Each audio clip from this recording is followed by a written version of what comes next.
juga katanya untuk chargernya dan lain sebagainya. Itu benar nggak sih Pak? Bagaimana tanggapan Bapak? Oke, memang currently waktu kita introduce EV, kita bisa dibilang sebagai yang pertama introduce EV ke market Indonesia ini.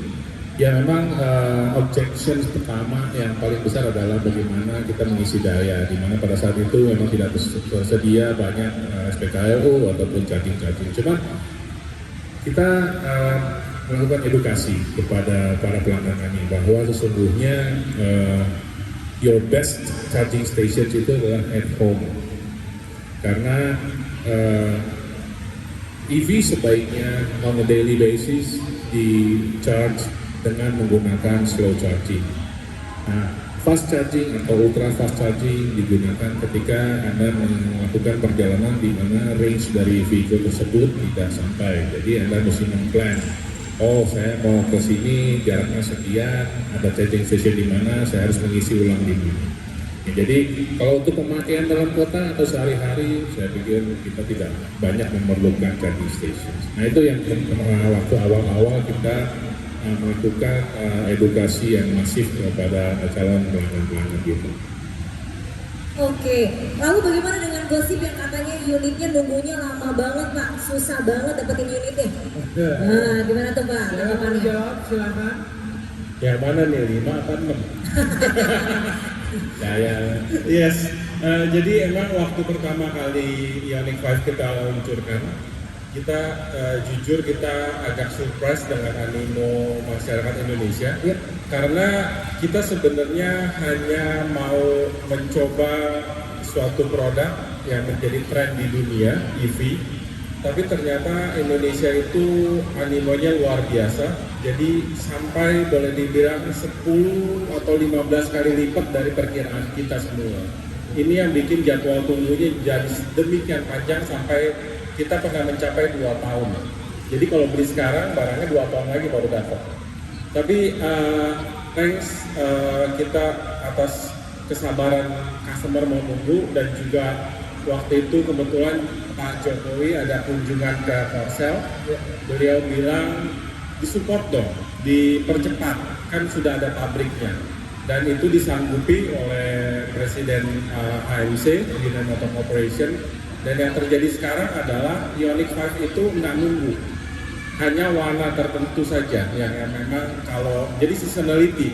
Kalau lagi ASEAN gini warna hitam mendadak lagi hype, dan kebetulan kita memang supply untuk event ASEAN itu cukup banyak, ratusan unit. Jadi suddenly warna itu hilang di market. Gitu. Nah itu kejadian waktu kemarin di Labuan Bajo. Sekarang terjadi lagi di KTT ASEAN. Tapi setelah itu akan back to normal lagi. Kalau Ioniq 6 sama case-nya seperti Ioniq 5. Jadi kita memang unitnya CBU, kita mendapatkan jatah yang tidak terlalu banyak.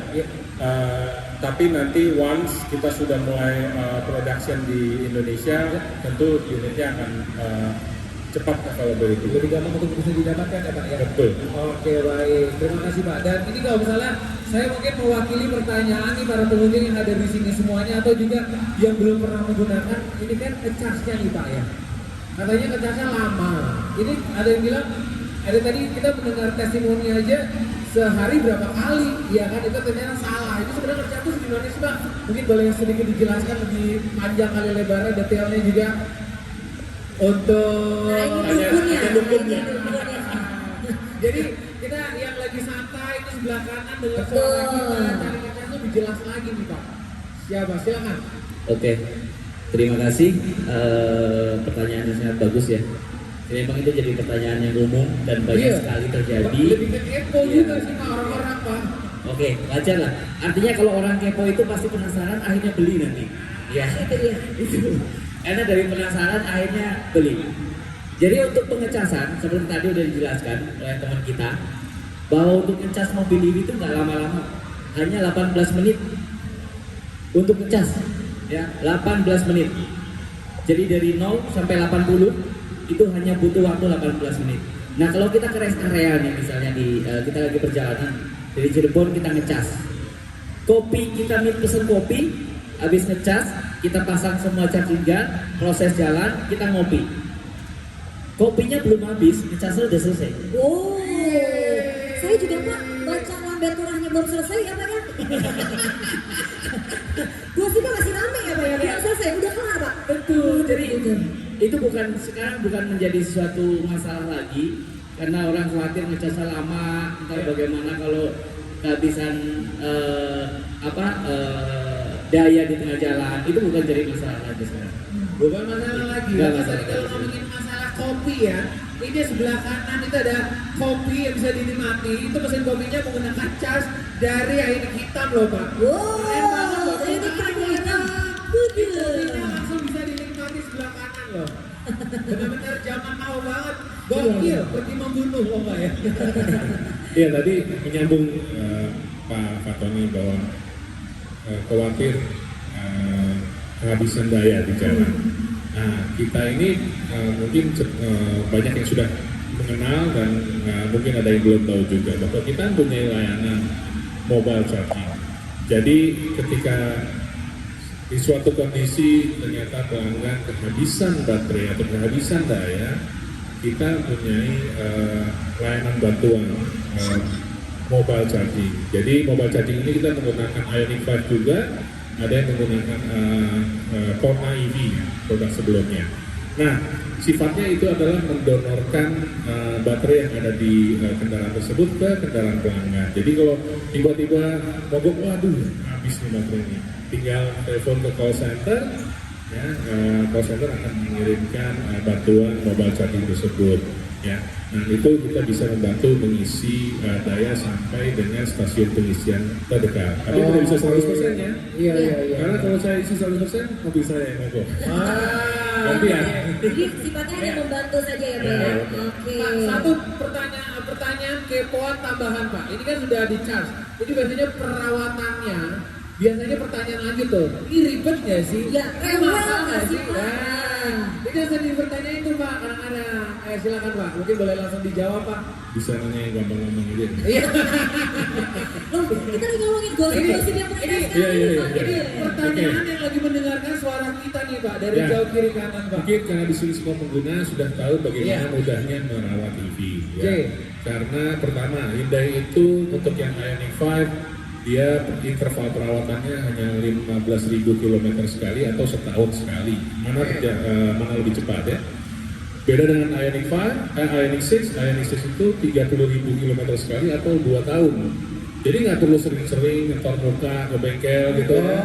Cukup setahun sekali atau kalau Ioniq 6 cukup 2 tahun sekali. Ngapain juga sih ke bengkel cukup sering-sering gitu. Iya. Nah, Duit, di situ exactly. Nah, seperti kita tahu bahwa komponen di mobil listrik itu jauh lebih sedikit daripada mobil biasa. Jadi yang dirawat yang diganti pun seandainya bayar, ya nggak banyak yang diganti karena komponen perawatan mobil biasanya yang paling tinggi biayanya adalah oli mesin. Ya, kayak nih mobil listrik kita kan nggak pakai oli mesin, loh nggak ada mesinnya. Ya, nah itu jadi kita selain memang murah secara pajaknya, bisa masuk ganjil genap. Keuntungan ekonomis lainnya adalah perawatannya murah banget dan kita kasih gratis pula gitu. Tapi Pak, Terjawab ini- sudah. Iya, tapi ada lagi nih gosip tetangga saya Pak. Apa tuh? Spare partnya katanya terbatas Pak, susah didapatnya Pak. Tuh benar apa enggak Pak? Katanya begitu Pak. Pak, mohon maaf ini bukan lebih ke kepo tapi pertanyaannya borongan ya Pak. Iya, Susah. belum ada di Indonesia katanya Pak. Ya ini tukang spare partnya nih. Iya benar. Baik, saya jawab. Tadi Pak Putra bilang sebenarnya kalau servis ke dealer itu nggak butuh spare part sebenarnya. Karena biasanya kalau konvensional itu kan ada 2.000 sampai 3.000 item. Ya, kalau untuk Ioniq ini hanya 1.000 item doang. Jadi artinya tidak ada maintenance parts yang dipakai. Nah, tapi tentunya sebelum kami melakukan launching produk, pasti dari sisi kami per departemen itu akan menyiapkan komponen-komponen part yang akan digunakan oleh Ioniq 5 untuk Genesis. Jadi semua produk yang kami launching pastinya sudah dilakukan persiapan spare part-nya. Begitu sih. Sorry, mungkin kalau boleh saya tambahin. Boleh Pak. Bahasa gampangnya gini deh. Ioniq 5 itu bikinnya di Cikarang. Ya. Cikarang itu bukan di Chicago. Pak, mohon maaf, mendadak saya mikir, Pak. Artinya, Ya. kalau mobilnya dibikin lokal, Ya. kalau kurang satu part aja, ya jadi mobil. Ya. Beda sama CBU yang didatengin utuh. Jadi kalau ini kan dipasang-pasang, artinya suku cadangnya harus komplit dulu, Betul. harus baru terjadi. Betul. Simple begitu. Oh, Jadi kalau dibilang partnya nggak ada, nggak mungkin. Kalau nggak ada berarti nggak ada mobil ini. iya. Iya juga sih, bener banget. Betul. Betul juga ya. Simpelnya dari Cikarang ke Chicago, jadi ibarat katanya itu agak ribet. Oke, baik. Ya, itu dia berarti udah ngobrol-ngobrolnya.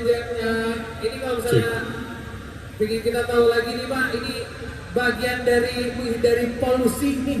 Ini memang benar-benar lagi kita canangkan banget ya. Oke, mungkin kalian ada pertanyaan lagi? Ada dong, Apa ada, tuh? ada. Ini seru juga nih. Apa tuh? Ada juga Pak. Jadi ini tetangga saya, sebelahnya Iya. lagi nih Pak. Gosip. Oh, ya. wow. Hebat Gosip. banget tetangganya ya. Ih, Ibu tinggal di mana sih? Iya, Cok.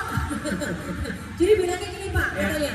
katanya kalau ke bengkel resminya dari Yande ini ya Pak ya, katanya montirnya tuh nggak ngerti tentang EV. Ini bener nggak Pak sih Pak? Nih, saya juga, nah ini pertanyaan yang menyambung juga tadi jawaban dari rekan saya dari Underbill departemen ya. Iya.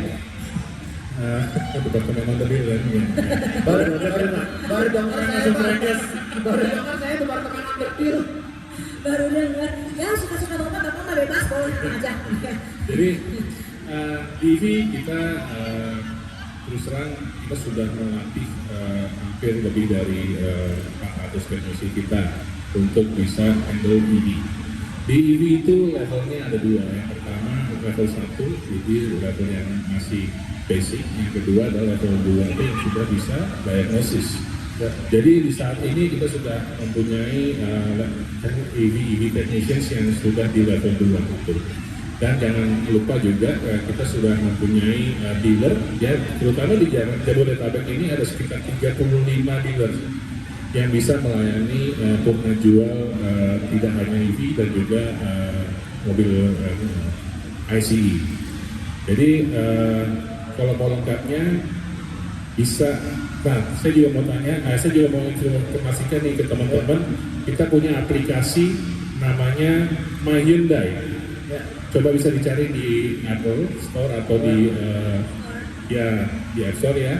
Itu My Hyundai, dari situ Anda bisa melakukan booking service, bahkan mendapatkan experience service secara menyeluruh dari mulai booking sampai dengan bayar. Ya, di situ ada. Di situ bisa juga dilihat di mana dealer network kita, termasuk juga di mana charging station yang Anda butuhkan ketika Anda ingin merencanakan suatu perjalanan. Jadi dicoba My Hyundai, ini sangat berguna dan bisa membantu atau mempermudah dalam kepemilikan mobil kendaraan Bapak dan Ibu sekalian. Oke, baik. Kalau jadi paham ya, jadi Iya. selama ini tuh mitos-mitosnya banyak yang salah. Nah. Gosip-gosipnya nggak bener. Yang pastinya tidak ngobrol di sini aja, kita juga akan mengajukan pertanyaan. Kalau tadi saya sempat keputus, kalau misalnya kita mengurangi polusi, karena kita pakai mobil listrik itu tuh tidak menjadi bagian dari polusi, tapi kita jadi bagian dari solusi. Betul.